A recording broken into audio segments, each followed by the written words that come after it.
시청자 여러분 안녕하십니까? 남북의 창 시작하겠습니다. 6월 25일 오늘로 6.25 전쟁 72주년이 됐습니다. 전쟁이 끝나고도 70년 가까운 시간이 흘렀지만 남북 간 대치는 풀리질 않고 결의가 하나 되는 통일은 아직 먼 얘기 같기만 한 게 작금의 한반도 상황입니다. 이달 초순 노동당 중앙위원회 전원회의에서 강대강 원칙을 천명한 북한이 이번에는 군사위원회를 열었는데요. 금방이라도 전쟁을 벌일 것처럼 우리 측 지도를 펼쳐놓고 작전 계획 수정을 논의했습니다. 북한의 핵과 미사일 고도화에 맞서 우리 군도 미사일 방어 체계 등을 강화하고 있습니다. 이처럼 남북한이 신무기 개발 등 군비 경쟁에 나서면서 한반도의 이른바 안보 딜레마에 먹구름이 들이우고 있다는 우려도 나옵니다. 북한은 왜 지금 전시 작전 계획을 수정하며 위협 수위를 끌어올리고 있는 걸까요? 한반도 안보 딜레마를 풀 방안은 무엇인지 이슈엔 한반도에서 짚어봅니다. 3, 2, 엔진 점화, 26. 발사 실패 1번, 연기 2번 끝에 다시 우주로 떠나는 누리호. 목표 고도인 700km 지점에 올라 성능 검증 위성을 궤도에 안착시키고 하루 뒤 쌍방향 교신까지 이루며 완벽한 성공을 거뒀습니다. 국민 여러분, 대한민국 우주의 하늘이 활짝 열렸습니다. 대한민국 과학기술이 위대한 전진을 이루었습니다. 같은 날 북한 김정은 위원장은 지난해 6월 이후 약 1년 만에 당 중앙군사위 확대회의를 소집했습니다. 김 위원장 집권 이후 열린 16번의 중앙군사위에선 회의를 하루씩만 진행했는데 이번에는 사흘간 진행됐습니다. 당의 군사 노선과 주요 국방 정책들을 철저히 관철하기 위한 문제들이 의정으로 상정됩니다. 이번 회의에선 전선 부대들, 즉 휴전선에 배치된 부대들의 작전 임무를 추가 확정하고 작전 계획을 수정하는 사업을 토의했다고 북한 매체들은 전했습니다. 추가된 임무와 수정된 계획을 구체적으로 밝히지는 않았지만 전술핵 운용과 관련됐을 것이란 분석이 나옵니다. 김정은 국무위원장이 얘기한 특히 당 전원회의 확대회에서 얘기한 강대강 대치 국면, 이걸 군사적으로 뒷받침하기 위한 태세를 지금 지시했다라고 볼 수가 있어요. 그런 측면에서 아마 단순한 지금 전쟁 억제 차원을 넘어서 보다 적극적으로 반응할 수 있는 이런 군사력을 주문했다라고 볼 수가 있겠죠. 전술핵은 도시 전체를 파괴할 정도로 위력이 큰 전략 핵과 달리 주로 국지전에서 활용되는 소형 핵무기입니다. 북한이 직경 60cm가량의 소형 핵탄두를 개발했을 것으로 군 당국과 전문가들은 추정합니다. 문제는 북한이 이른바 북한판 이스칸데르와 에이테크임스, 초대형 방사포 등의 소형 핵무기를 탑재해 실전 배치할 경우 남한 전역을 핵 타격 사정권에 둘 수 있다는 겁니다. 대부분의 전문가들은, 그리고 사실 저조차도 개전하자마자 핵무기를 쓸 거라는 생각은 사실을 잘 안 해요. 근데 if 서울에 한 발 쏘고 그리고 아니면 부산에 한 발 쏘고 그러고 딱 얘기를 하는 거예요. 남북 간의 내전이고요.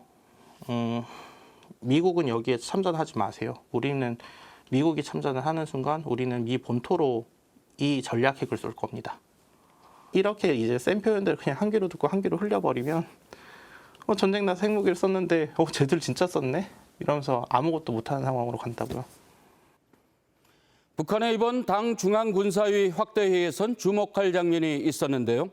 한반도의 동해안 지역 지도를 보여주며 공격 능력을 내비친 겁니다. 모자이크 처리를 해서 지도에 표시된 장면을 알 수는 없지만 원산에서 경북 포항에 이르는 동해안 축을 겨냥한 군사 작전 지도로 보이는데요. 2017년 8월에도 남조선 작전지대 지도를 노출하면서 대남 압박 효과를 노리기도 했습니다. 그렇다면 유사시 북한의 미사일 공격에 대한 우리의 방어 능력은 어떨까요? 지난 2월 국방부가 이례적으로 공개한 6분 분량의 특별 동영상입니다. 공격해오는 탄도미사일을 일정 고도에서 성공적으로 요격합니다. 우리 군이 지난 2월 시험 발사에 성공한 장거리 지대공 미사일 LSAM입니다. LSAM이 실전 배치될 경우 패트리어트 3와 천공2는 하층을 방어하고 그 이상의 높이에서는 LSAM과 사드를 활용하는 다층 방어망을 구축할 수 있게 됩니다. 북한의 미사일이 날아왔을 때 상층에서 먼저 한번 요격하고요. 그것이 실패했을 경우에는 더 밑에 저고도에서 하층에서 패트리어트나 천공2로 다시 한번 요격하는 이런 중층적인 요격의 기회를 갖는 중층 방어 시스템을 우리가 갖추려고 지금 노력하고 있는 것이죠. 국방부가 공개한 영상에서 더욱 눈길을 끈 건 한국형 아이언돔이라 불리는 장사정포 요격 체계입니다. 여러 장소에 유도탄 발사대를 설치해 돔 형태의 방공망으로 둘러싸 날아오는 장사정포를 요격하는 체계입니다. 이처럼 군 당국이 한국형 미사일 방어체계 구축에 힘을 쏟으며 속도를 내고 있지만 한미 미사일 방어망을 무력화하려는 북한의 시도도 이어지고 있습니다. 북한은 지난달 미 본토를 노린 대륙간 탄도미사일 ICBM과 우리나라를 겨냥한 단거리 미사일 3발을 섞어 발사했습니다. 11일 뒤에는 이례적으로 서로 다른 4곳에서 8발의 단거리 탄도미사일을 한꺼번에 발사했습니다. 8발을 이렇게 동시에 쐈다라고 얘기하는 건 서로 다른 이종 간의 단거리 탄도미사일을 동시에 운영할 수 있는 능력을 과시를 하면서 그리고 실질적으로 자기네가 전시에 자기네 작전 계획에 맞게 어떻게 쓰겠다라는 보관을 가지고 있다라는 걸 얘기를 하는 거거든요. 그렇기 때문에 굉장히 위험한 형태의 활동이라고 볼 수 있는 거고. 북한군이 다량의 단거리 탄도미사일을 내륙 곳곳에서 동시다발적으로 발사하면 한국형 미사일 방어 체계로 다 막아내기엔 역부족일 수 있습니다.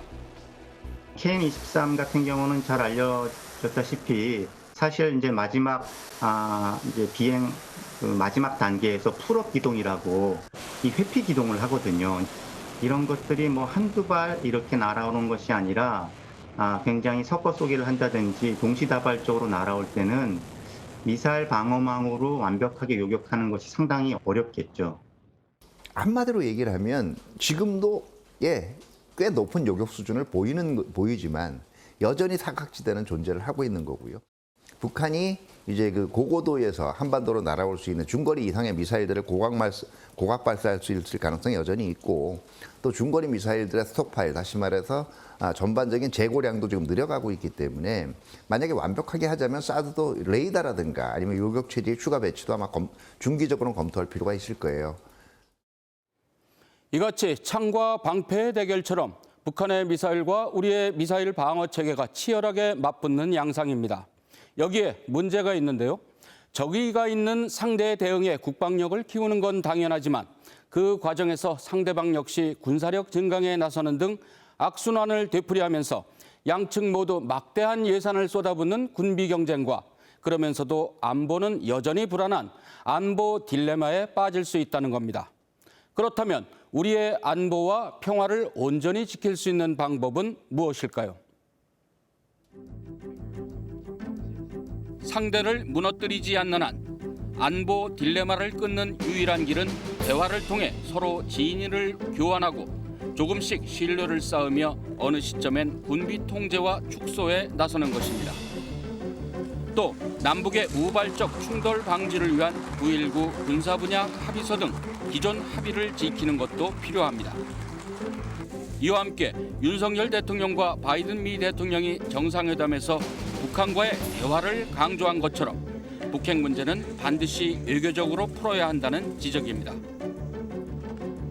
최근 권영세 통일부 장관도 리성권 통일전선부장과 언제 어디서든 대화를 할 용의가 있다고 밝혔습니다. 우리 정부는 대화를 통해 남북 간 모든 현안을 풀어야 한다는 일관된 입장을 견지하고 있습니다.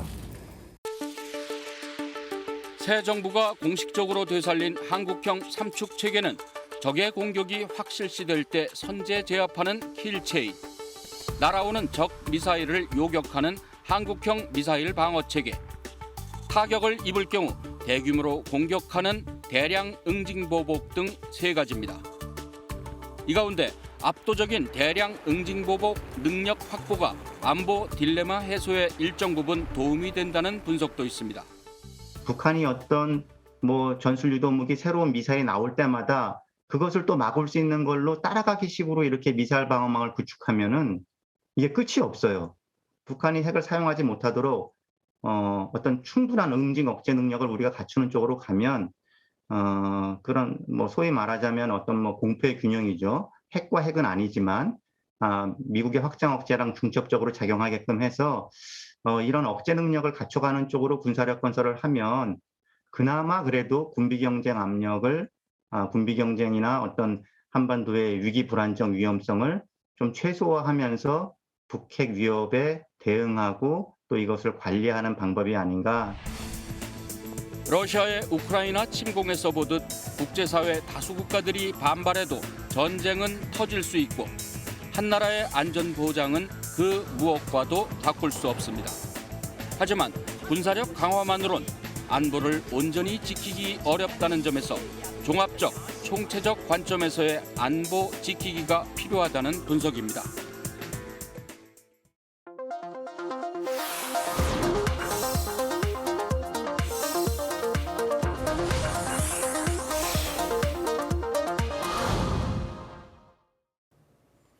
(6.25) 전쟁을 간단히 정의한다면 북한의 남침으로 시작된 동족 상잔의 비극이다라고 하겠습니다. 하지만 북한에선 전쟁의 명칭은 물론 기본적인 사실까지 우리와는 아주 다르게 가르치며 역사를 왜곡하고 있습니다.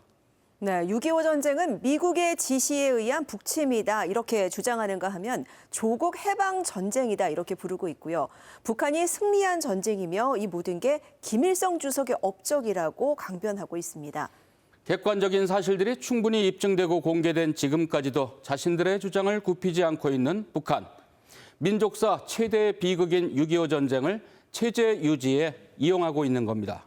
네, 이번 주 클로즈업 북한에서는 6.25 전쟁 72주년을 맞아 북한의 역사 왜곡 실태를 짚어봤습니다. 함께 보시죠. 올망졸망한 어린이들에게 둘러싸여 이야기 보따리를 풀어놓는 한 할아버지. 30년이 넘은 북한의 장수 프로그램 옛말 할아버지의 한 장면이다.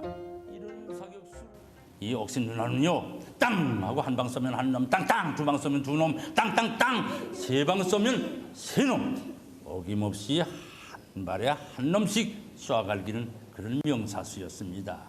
사냥꾼을 했는데 할아버지 역을 맡은 출연자의 실감나는 구연에 귀를 기울이는 아이들. 그런데 프로그램은 6.25 전쟁을 북침으로 미군을 승량이라고 표현하며 반미 감정을 강하게 드러내고 있다.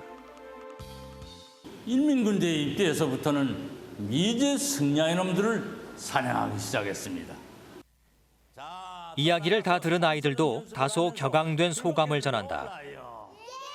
난 할아버지의 이야기를 들으면서 미제 승량이 놈들과 싸워 이기려면 억순 누나처럼 총을 잘 쏴야겠다는 생각을 하게 되었습니다. 할아버지, 난 어서 가서 미제 승량 놈들을 겉대를 꺾어놓는 전화 사냥꾼이 되겠습니다. 6.25 전쟁을 두고 다른 주장을 하고 있는 북한. 그 이유는 무엇일까? 1950년 6월 25일 새벽 북한군의 기습 공격으로 시작된 6.25 전쟁. 3년 넘게 전쟁을 치르고서야 동족 상잔의 비극도 멈춰섰다. We have stopped the shooting. That means much to the fighting men and their families. And it will allow some of the grievous wounds of Korea to heal. 그러나 이후 북한은 6.25 전쟁을 미국과 남한에 의한 북침으로 규정하고 있다. 1950년 6월 25일 미 제국주의자들은 남조선 괴뢰군을 내몰아 창건된 지 불과 2년밖에 안 되는 우리 공화국에 대한 전면적인 무력 침공을 해왔습니다. 정전협정 또한 외세 침략에 맞서 승리한 것이라고 주장하는데 그 주역이 바로 김일성 주석이다. 6.25 전쟁을 김일성 주석 유일 지배 체제 확립에 활용한 것이다. 북한에서는 조국을 해방시켰다는 개념으로서 주적을 미국으로 보고 있기 때문에 미국에서 해방을 시키는 모습으로 이제 전환이 돼 있는 거죠. 그러다 보니까 그 북한의 초대 지도자인 김일성 주석 같은 경우도 단순히 전쟁 영웅이 아니라 미국의 식민지적인 어떤 그런 구도 속에서 우리나라를 해방시킨 민족의 영웅, 국가적 영웅이 되는 것이거든요. 침략국을 뒤바꾸는 것은 물론 적화에 실패한 패퇴한 전쟁도 승전이라 주장하고 있다. 6.25 전쟁의 판도를 뒤바꾼 인천 상륙 작전도 사실과 다르게 전달하고 있다. 인천 상륙전에서 메가도 오성 장군은 한 개의 군단을 가지고 한 개의 중대 앞에 패전하는 장군으로 명성을 떨쳤습니다. 1983년 제작된 북한 영화 월미도는 북한군 해안 포병 중대의 활약상을 그리고 있다. 우리는 죽습니다. 그러나 굴복하지 않겠습니다. 김일성 장군 만세. 조국이여 번영하라. 월미도는 인천 상륙작전에서 월미도를 지킨 용사들에 대한 거를 부각시킨 영화예요. 3일 동안 마지막 한 사람이 죽을 때까지 그 인천으로 들어오는 골목을 지켰다고 얘기를 하고요. 북한이 가장 공을 들이는 부분은 유아기부터 시작되는 반미 교육이다. 미국 놈은 착한 짐승들을 잡아먹는 숭양이와 같이 우리 조선 사람들에게 온갖 못된 짓을 다한 세상에서 제일 나쁜 놈이라는 것을 그 누구보다도 잘하셨기 때문이었습니다. 또 김일성 주석의 전쟁 업적을 담았다는 조국 해방 전쟁 기념관, 6.25 전쟁 참상을 기록한 신천 박물관 등을 지어 주민 사상 교양도 진행하는데 많은 주민들이 반미 감정을 갖게 된다고 한다. 그 신천지에 가서 50명도 안 되는 미국인이 들어와서 그 수많은 사람들을 학살했고 어린아이 할 것 없이 목을 따서 죽이고 기를 베고 정말 인간으로서는 할 수 없는 잔혹한 짓을 한 거를 봤을 때 그렇게 했다고 가르치거든요. 그때야 비로소 전쟁에 대한 두려움도 생기고 아, 정말 미국 놈들이 나쁘구나 이런 생각을 갖게 되는 것 같아요. 김정은 위원장 역시 집권 직후부터 6.25 전쟁을 정권 유지에 적극 활용하고 있다. 조국 해방 전쟁 기념관을 대대적으로 리모델링하고 6.25 전쟁 참가자들을 위한 전국 노병 대회도 열고 있다. 왜곡된 김일성 주석의 전쟁 업적을 등에 업고 권력 승계와 반미 대결 구도를 정당화하고 있다는 분석이다. 식민지적인 상황으로 갈 수 있는 상황 속에서 우리는 이겼다라고 하는 개념. 결국에는 미국과의 대결 구도를 정당화하는 모습으로 보고 있는 것인데 그 김정은 국무위원장 같은 경우도 결국에는 그 선대 그 김일성 주석의 모습들을 투영하게 되면서 그 지도 이제 권력 체제를 좀 공고히 해 나가는 그런 모습을 보이고 있는 것으로 평가할 수 있겠습니다. 2016년 러시아 다큐멘터리 영화 태양 아래가 북한 사회의 민낯을 고스란히 드러내 보였다. 영화에 담긴 소학교 수업 시간, 김정은 위원장을 우상화하는 상황이 고스란히 드러난다. 지금 미국 놈들과 해외 놈들은 우리 사회주의 자국을 먹어보기 위해서, 우리 공화국을 먹어보기 위해서 이제 골자나 무엇을 하겠다고 합니까? 그러나 우리에게는 경의하는 김정은 원수님께서 계십니다. 경의하는 김정은 원수님께서 계세요. 우리는 반드시 승리합니다. 6.25 전쟁이라는 객관적인 역사마저 최고 지도자의 입맛과 필요에 맞게 악용되는 북한이지만 시대와 세대의 변화에 따른 한계를 겪을 것이란 전망이 조심스럽게 나온다. 적잖은 세월이 지나면서 우리처럼 북한의 젊은 세대들도 전쟁에 대해 무뎌지고 있다. 여기에 장마당 등을 통해 유입되는 바깥 세상에 대한 정보로 북한 청년들의 밑바닥 인식이 조금씩 바뀌고 있다는 분석이다. 과거에 인터넷이 없을 때도 이 책이라든가 이런 것들이 영화 무슨 CDR 같은 게 들어갔잖아요. 훨씬 더 자유로워진 거죠. 또 IT가 계속 발달하게 되면서 지금 뭐 스마트폰이나 컴퓨터를 활용한 교육들도 많이 이루어지고 있고 원격 교육들이 활용이 되게 되면서 정보가 좀 다양해지는 것이죠. 뭔가 생각의 어떤 문을 조금 열 수 있는 그런 위치에서 지금 살아가고 있는 것 같습니다. 취재에 응한 탈북민 역시 탈북 전부터 6.25 전쟁의 남침 가능성을 생각해 본 적이 있다고 얘기한다. 북한 말로 말하면 불순 서적들이 많이 들어와요. 거기에 한국 서적들도 끼어 들어오거든요. 근데 한국 책들을 보면 남침을 했다. 저도 예전에는 당연히 남한이 북한을 쳤다고 생각을 했었거든요. 그런 교육을 받았었고. 그러면 전쟁을 일으킨 나라가 반공격을 당해가지고 3일 만에 수도를 내어줬다는 게 말이 되냐. 그러면서 아닐 수도 있다. 북한이 한국을 쳤을 수도 있다. 북한이 반동문화 사상 배격법까지 채택하며 근절하려는 외부 문화도 노골적인 반미 감정의 미묘한 변화를 가져오고 있다. 어느 영화를 봐도 다 미국이 언급되어 있어요. 한국 드라마를 봐도 어느 틈틈에 미국이 나오고요. 중국 드라마를 봐도 미국이 나오고 어릴 적에는 정말 나쁜 나라, 제국주의 이런 식으로 교육을 받았어요. 근데 나중에 계속해서 언급이 되면서 사고관이 형성되면서 대단하네 이런 생각이 들고 그리고 자연적으로 경제가 세니까 그리고 워낙에 미국 달러가 북한에서도 제일 인기가 있다 보니까 자연스럽게 그런 마음이 드는 것 같아요. 지난해 코로나19 비상방역 상황에서도 북한군 노병들을 평양에 집결시킨 김정은 위원장. 이날 김 위원장은 6.25 전쟁을 상기시키며 사회주의 체제의 굳건함을 과시했다. 전승세대가 피로서 쟁취한 혁명의 전치물은 굳건하며 우리 국가, 우리의 사회주의 위협은 양양합니다. 북한이라고 해도 세상의 변화를 무시하고 거스를 순 없고 내부에서의 세대 교체도 이루어지고 있다. 하지만 정권과 체제 유지를 위한 6.25 전쟁 왜곡은 여전하고 미래의 어느 시점 남북의 통일 이전 통합에도 적지 않은 갈등과 대립 요인이 될 것이란 분석이다.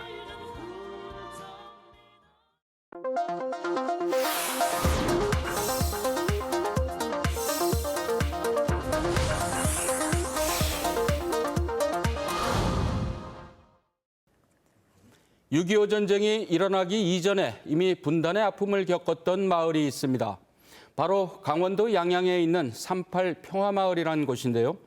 일제로부터 해방된 1945년 38선이 그어지면서 이 선상에 있던 마을이 남북으로 갈린 겁니다. 네, 그렇다 보니 안방은 남으로 부엌은 북으로 나뉘어진 집도 있었다는데요. 이렇게 상처와 아픔이 큰 마을이어서 그런지 그 이름부터 평화에 대한 간절함이 묻어나는 것 같습니다. 이하영 리포터가 이 38 평화마을에 다녀오셨다고요?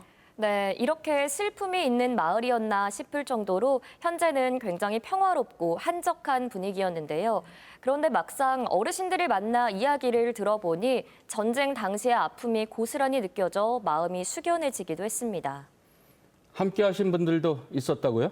네, 맞습니다. 2명의 청년 영화 감독들과 마을을 함께 거닐었는데요. 영화보다 더 처절하고 리얼한 삶을 살았던 마을 어르신들의 얘기를 들으며 새삼 평화의 의미를 되새겨보는 계기가 됐다고 합니다.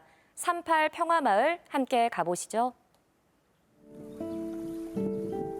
강원도 양양군의 작은 마을.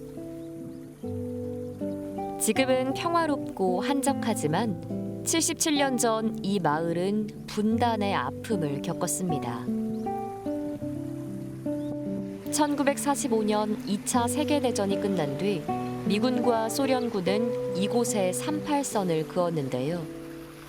하천을 기준으로 한쪽은 남한, 다른 한쪽은 북한 땅이 됐습니다.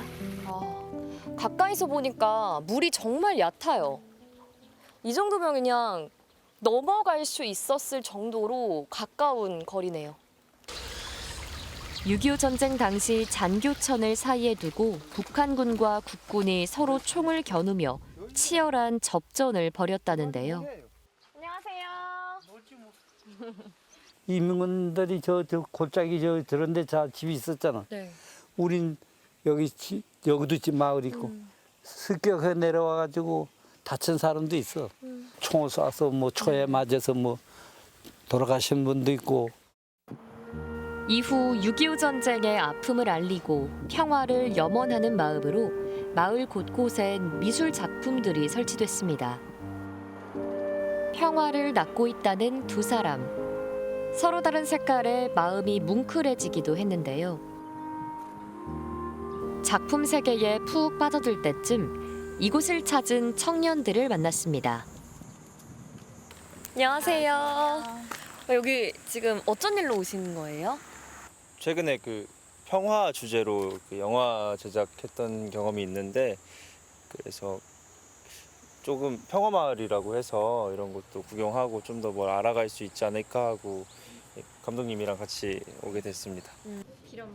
통일에 대한 공감을 이끌어내기 위한 청년 평화 영화제에 반갑습니다. 흔들 의자 트라우마의 단편 영화를 출품한 유희진, 윤성정 감독입니다. 청년 감독들과 함께 마을을 둘러보기로 했는데요. 이 마을의 또 다른 이름이 38 평화마을입니다. 분단의 아픔과 평화를 동시에 상징하는 이름인데요. 전쟁의 상흔과 함께 평화의 상징물도 많다고 합니다. 이 마을 함께 보실까요? 마을을 걷다 제일 먼저 눈에 띈 건 도로 옆에 일렬로 늘어선 포탄 모형들이었습니다. 군 생활할 때는 가끔 보게 되니까 실제 크기 맞춰서 만든 것 같기도 하고 조금 더 큰 것 같기도 하고 그렇습니다. 전쟁의 참혹함을 기억하고 다시는 그때의 아픔을 반복하지 말자는 의미가 담겨 있다는데요.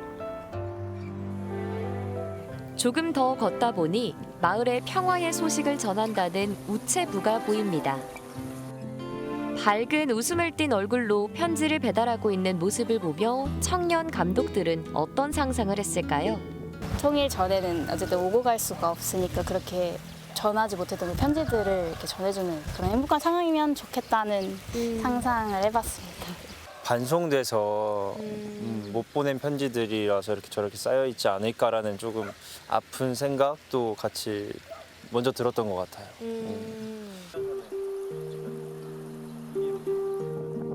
이 레일종은 38선이 그어진 뒤 남북의 무력 충돌이 격화되면서 주민들에게 상황을 알리는 중요한 역할을 했다고 합니다. 소리가 엄청 크네요. 그러게요. 세게 안 쳤는데도. 얼마나 긴박했으면 기차 레일을 종으로 활용했을까. 당시의 상황을 짐작할 수 있었는데요. 지금은 마을 사람들을 모으는 새로운 역할을 맡고 있다고 합니다. 우리가 태어나기 전부터 있었으니까 언제 갖다 놨는지 모르지 우리는. 이거를 언제 갖다 놨는 역사는 몰라 이걸 우리는. 근데 이제 뭐 남한 사람들 아직 남한 사람들 알 텐데 뭐 그야말로 지금 다 들어가시고 지금 없으니까 뭐 알 수가 없지. 전쟁의 아픔을 직접 겪은 주민들은 세월의 흐름에 따라 세상을 등지며 하나 둘 잊혀가고 있는데요. 하지만 여전히 당시의 기억을 간직한 어르신이 있다고 해서 직접 가서 이야기 들어보도록 하겠습니다.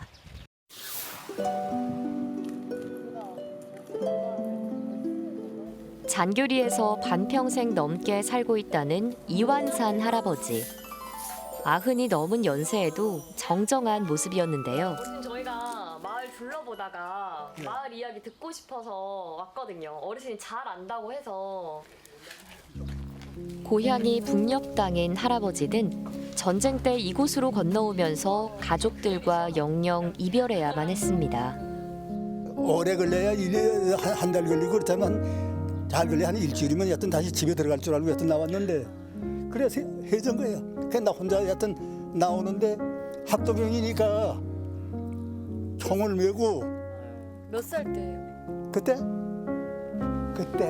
내가 17인가 그랬을 거야. 치열하게 싸웠던 기억이 생생하지만 어느덧 세월은 빠르게 흘렀는데요. 6.25 참전한 사람들은 요거 한 사람이 또 죽었고 여우에 하나 있더니 죽었고. 그러니까 현동년에는 6.25 참전자가 처음 내가 생길 때는 20몇 명이 23명인가 23명이 됐었는데 다 죽고 지금 둘 남았어.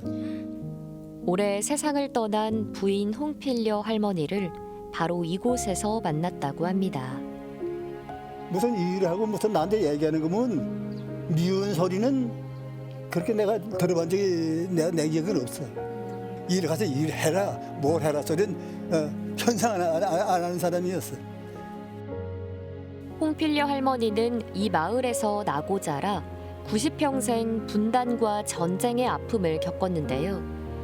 홍 할머니는 소련군과 미군이 38선에 장막을 치고 남쪽, 북쪽을 나누면서 윗집 순이네 집도 방은 이남, 부엌은 이북으로 갈라졌다고 전했습니다. 뭐 요거 같은 막 집 갈린 집은 저기 갈린 집이 있긴 있었는데 그땐 그렇지 그랬는데 그러다가 어느 정도 돼가지고는 어때 보니 이렇게 되고 여기서 고생은 많이 했어요. 6.25 전쟁 발발 72주년을 맞아 38 평화마을에 찾은 두 청년 감독들은 무엇을 느끼고 얻었을까요?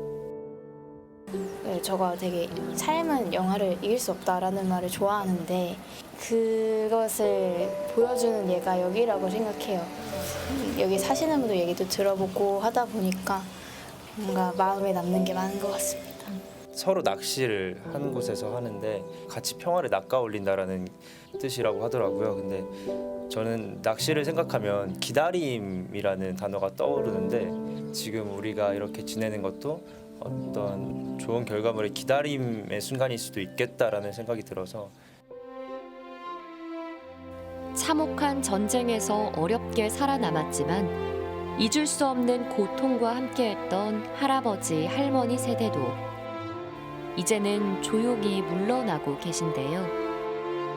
그 자리를 대신해 38 평화마을이 평화를 염원하는 메시지를 젊은 세대에게 전하고 있습니다.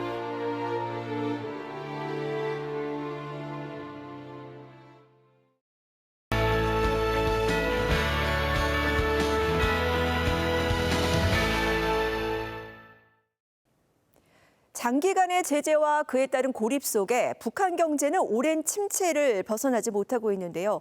특히 생활 필수품을 생산하는 경공업은 더 어려운 형편입니다. 최근 김정은 위원장이 이 생필품의 품질을 두고 크게 화를 내기까지 했다는데요. 북한이 품질 개선에 안간힘을 쓰고 있는 생필품 문제, 요즘 북한은에서 짚어봤습니다. 김정은 위원장이 치약과 허리띠를 직접 들고 나와 조악한 품질을 질타하며 선질, 후량, 양보다 질을 강조합니다. 김정은 위원장의 분노에 전원회의 참석자들은 고개를 숙이고 자책감에 휩싸였다며 노동신문은 전했는데요. 김 위원장의 불호령이 떨어진 뒤엔 대대적인 품질 개선에 나섰습니다. 김덕훈 내각 총리가 평양의 경공업 공장을 현지 점검하면서 생산 현황을 살피기도 했는데요. 품질 감독 사업을 강화해서 자기 공장과 자기 단위를 대표할 수 있는 질 좋은 소비품들을 떳떳이 내놓아야 한다고 강조했습니다. 화장품과 양말, 교복 공장 등에서는 설비가 쉴 새 없이 가동되고 있습니다. 관영 매체들은 매일같이 경공업 소식을 전하며 생산성 확대를 주문하고 있습니다. 여기에 생필품의 품질 향상을 위한 기술 혁신 사업도 이어지는 추세입니다. 이번에 당중앙위원회 제8기 제5차 전원회의에서 중요하게 강조되는 문제가 인민소비품의 질 문제입니다. 과학적인 품질 관리 체계에 따라서 이제 제품의 이제 어장률을 줄이고 1등품 비율을 이제 지난 시기에 비해 2.5% 정도 더 올리기 위해서 지금 노력하고 있습니다. 양질의 생필품을 충분히 생산하는 건 김일성 주석 후반기 이후 지금까지 풀지 못한 오래된 숙제인데요. 특히 장기간의 제재와 코로나19 대동란에 처한 김정은 위원장으로선 생필품 품질 강화를 통해 민심을 추스르는 게 더욱 필요해졌다는 분석입니다. 북한이 자랑하는 상품 가운데 하나가 바로 이 대동강 맥주입니다. 드셔보신 분들도 있을 텐데요. 김정일 국방위원장 시절에 영국에서 양조 설비를 들여와 생산하기 시작했다고 합니다. 최근 이 대동강 맥주 공장 창립 20주년을 맞아 북한 노동당 중앙위원회가 축전까지 보냈다고 하는데요. 함께 보시죠. 한 잔 가득 채워지는 이 음료. 북한의 대표 맥주 대동강 맥주입니다. 대동강 맥주는 보리와 쌀의 비율에 따라 생맥주, 건맥주, 흑맥주 등 7종류가 있다고 합니다. 맛이 연한 이분 맥주가 제일 좋구나. 난 그 진한 흑골 맥주가 좋아. 정말 좋단 말이야. 봉학, 금강, 룡성, 경흥 맥주와 함께 북한의 5대 맥주이자 흔히 최고의 맥주로 꼽히는데요. 길 가다가 목마를 때 한 번씩 그렇게 찾는 음료처럼 그렇게 먹었던 기억이 있어요. 그 맛이 너무 진하고 그 톡 쏘는 청량감이 엄청나거든요. 우표 발행은 물론 이례적으로 TV에 광고가 나가기도 했습니다. 2016년에는 평양에서 대동강 맥주 축전이 열렸을 만큼 인기가 높은데요. 이처럼 북한이 자랑하는 대동강 맥주 공장에 얼마 전 축하문이 전달됐습니다. 조선노동당 중앙위원회가 창립 20돌을 맞는 대동강 맥주공장 노동자 기술자들과 일꾼들에게 보내는 축하문 전달 모임이 17일에 진행됐습니다. 대동강 맥주 공장은 2001년 러시아 맥주 공장을 방문했던 김정일 위원장이 세계 최고급 맥주 생산을 지시해 문을 열었습니다. 컨테이너 30대 분량으로 유명 영국 양조회사에 폐업한 설비를 사들였고 최신 독일제 컴퓨터 통제 양조 시설까지 설치해 평양 사동구역 인근에 공장을 세웠습니다. 옛날부터 물맛 좋기로 유명한 대동강 물에 주류 선진국들의 양조 장비를 사용해 뛰어난 맛으로 금방 유명해졌고 2000년대 평양을 찾았던 많은 남쪽 사람들도 즐겨 찾았습니다. 심지어 대동강 맥주 공장은 김정일 위원장이 숨졌을 때도 가동했다는데요. 김정은 국무위원장이 그것만은 돌려라라고 얘기를 한 거예요. 인민생활 향상을 위해서 내가 이렇게 애쓰고 있다라는 그런 이미지를 부각시키려고 그렇게 그 공장만은 돌리라고 했던 게 아닌가 싶습니다. 빼어난 맛을 자랑하는 대동강 맥주. 북한 당국은 중국 등 해외 시장 개척에도 공을 들이고 있다고 합니다. 지금까지 요즘 북한은이었습니다. 최근 미국이 대인질의 생산과 사용을 금지하겠다고 선언했는데요. 단 한반도는 예외라고 단서를 달았습니다. 남북의 군사적 대치가 얼마나 첨예한지, 우리가 얼마나 불안한 평화 속에 살고 있는지 새삼 생각하게 됩니다. 네, 함흥냉면의 본고장 함흥에서 최근 감자 전분으로 만든 동치미 국수가 인기라고 하는데요. 이 영상 전해드리면서 오늘 남북의 창 인사드리겠습니다. 고맙습니다.